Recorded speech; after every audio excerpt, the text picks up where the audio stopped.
जी बिल्कुल सहमत।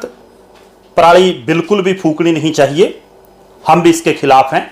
लेकिन पहले तो मैं आपकी जानकारी के लिए बता दूं कि किसान पराली नहीं फूकते, वो धान की फसल के अवशेषों को जो किसी काम के नहीं होते उनको फूकते हैं, और वो भी मजबूरी में फूकते हैं। किसी भी किसान को चाव नहीं है, खुशी नहीं मिलती उनको फूकने में। छोटे किसानों को मजबूरी में फूकना पड़ता है कई बार।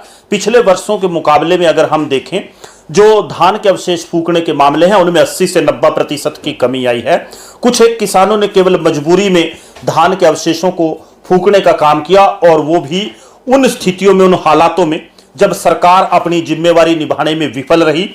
किसानों को जरूरी इक्विपमेंट नहीं दे पाई गांव स्तर पर, जो उसके समाधान के लिए हैं, उसको इकट्ठा करने के लिए हैं, उसकी गांठ बनाने के लिए हैं, फैक्ट्रियों में भेजने की जो व्यवस्था है या दूसरे तरीके के जो औजार हैं वो छोटे किसान उनको नहीं ले सकते, और वो सरकार भेजने में विफल रही। सरकार को जो अनुदान इसके लिए मिलता है, जो राशि मिलती है, वो सही मायनों में शायद सरकार ने खर्च नहीं की। इस कारण कुछ एक किसानों ने शायद मजबूरी में जो धान की फसल के अवशेष, दोबारा दोहराऊंगा, पराली नहीं, केवल अवशेषों को फूकने का काम किया होगा कहीं। लेकिन इसके साथ साथ ये भी मैं कहना चाहूंगा कि हरियाणा सरकार की जो नीति है वो दोषपूर्ण है, दुर्भाग्यपूर्ण है और किसान विरोधी है कि एफआईआर दर्ज होगी और अगले 2 सीजन तक मंडी में फसल नहीं बेच पाएंगे।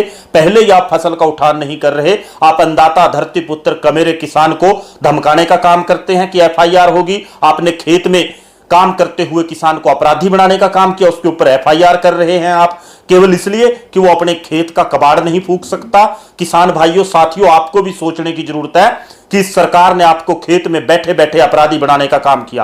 आज आप अपने खेत का कबाड़ अपनी मर्जी से नहीं फूंक सकते, आने वाले समय में क्या होगा? साथियों सोच लो, समझ लो। आप सबको भी एक किसानी के झंडे के नीचे इकट्ठा होना होगा। अगर आप अपना खेत बचाना चाहते हैं, खलियान बचाना चाहते हैं, फसल नस्ल और जमीन बचाना चाहते हैं, तो एकमात्र किसानी का झंडा ऐसा झंडा है जिसके नीचे आपको इकट्ठा होना होगा।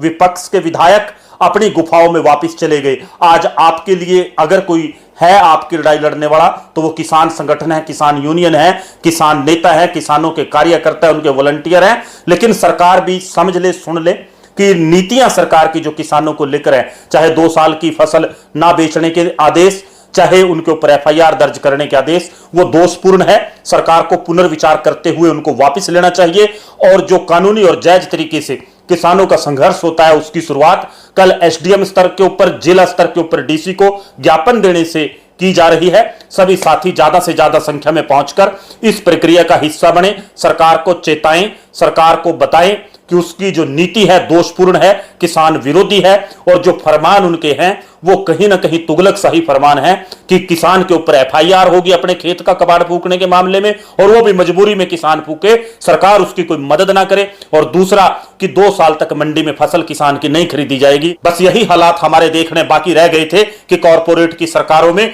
कैसे अनाज सड़कों पर उड़ता है और कैसे किसानों की बेकदरी होती है, उनके ऊपर मुकदमे दर्ज होते हैं और उनकी फसलों को सरकार खरीदने से मना करती है। किसान साथियों, एक बार फिर आप सब समझ लें कि आपकी लड़ाई आपको खुद लड़नी है, अपने झंडे के नीचे, किसानी के झंडे के नीचे इकट्ठा होकर लड़नी है। उसके लिए आपको इकट्ठा होना होगा। चाहे कोई चुनाव लड़ा, चाहे कोई चुनाव जीता विपक्षी, जिनका पहला फर्ज, पहला दायित्व बनता था किसान की इस लड़ाई को लड़ना, उसके खिलाफ आवाज उठाना, क्योंकि ये विपक्ष का फर्ज है, दायित्व है कि वो सरकार के गलत फैसलों का विरोध करे। लेकिन विपक्ष मौन है और मौन में स्वीकृति होती है। इसलिए साथियों, आप सब इकट्ठे हों। कल चाहे आपका जिला मुख्यालय हो या आपका तहसील और सब डिवीजन का मुख्यालय हो, एसडीएम कार्यालय हो, वहां पहुंचकर सरकार को ज्ञापन दें, सरकार को चेताएं, बताएं कि हमारा दुख दर्द तकलीफ क्या है। धन्यवाद साथियों।